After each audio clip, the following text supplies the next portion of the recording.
எப்படி பணி செய்ய எவ்வாறு மக்களிடம் சென்று சேர வேண்டும் என மக்கள் தயாராக இருக்கிறார்கள் எங்களுக்கு வாக்களிக்க.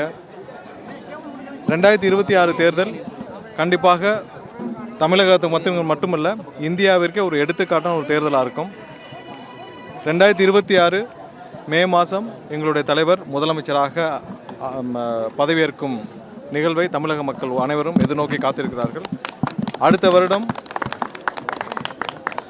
இதேபோல எங்களுடைய தலைவர் முதலமைச்சராக 4ஆம் ஆண்டை அடியெடுத்து வைக்கும் நிகழ்வு நடைபெறும் என்பது தொண்டர்கள் விருப்பமாக இருக்கும். இந்த நிகழ்ச்சி நல்லபடியாக நடந்து முடிந்தது. வேற ஏதாவது கேள்விகள் இருந்தாலும் கேட்கலாம்.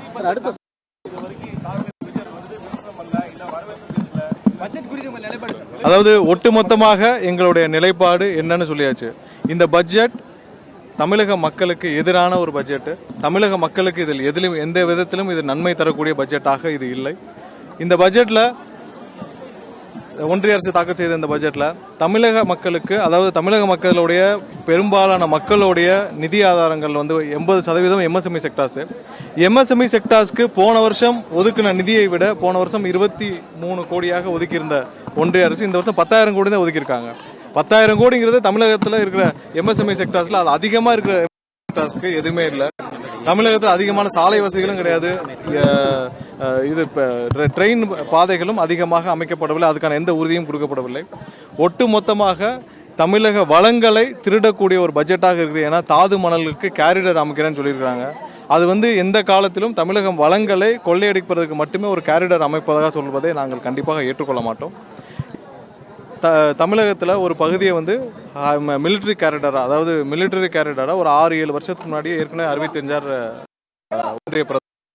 ஆனால் இதுவரை அந்த இடத்துல எந்த தொழிற்சாலையும் பெருசாக துவங்கினதாக யாருக்கும் தெரியவில்லை. எல்லாமே வெறும் அறிவிப்புகளாக இருக்குது.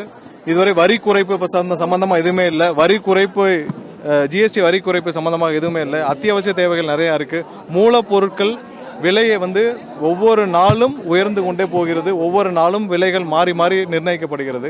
மூலப்பொருட்கள் உடைய விலைகளை நிர்ணயிக்க ஒரு கமிட்டி கூட அமைக்கவில்லை. அது சம்பந்தமாக எதுவும் இல்லை. ஏன்னா மூலப்பொருட்களை ஒரு திடமாக நியமிச்சாதான் அதோடைய விலையை நிர்ணயிச்சால்தான் இன்னைக்கு இருக்கிற சிறு குறு நிறுவனங்கள் அதை வைத்து ஒரு தொழில்களை துவங்க முடியும். ஒவ்வொரு நாளும் தங்க விலை மாதிரி மூலப்பொருட்கள், ரா மெட்டீரியல்ஸோட விலை ஏற்ற இறக்கமாக இருந்தால் எப்படி தொழில் செய்ய முடியும்?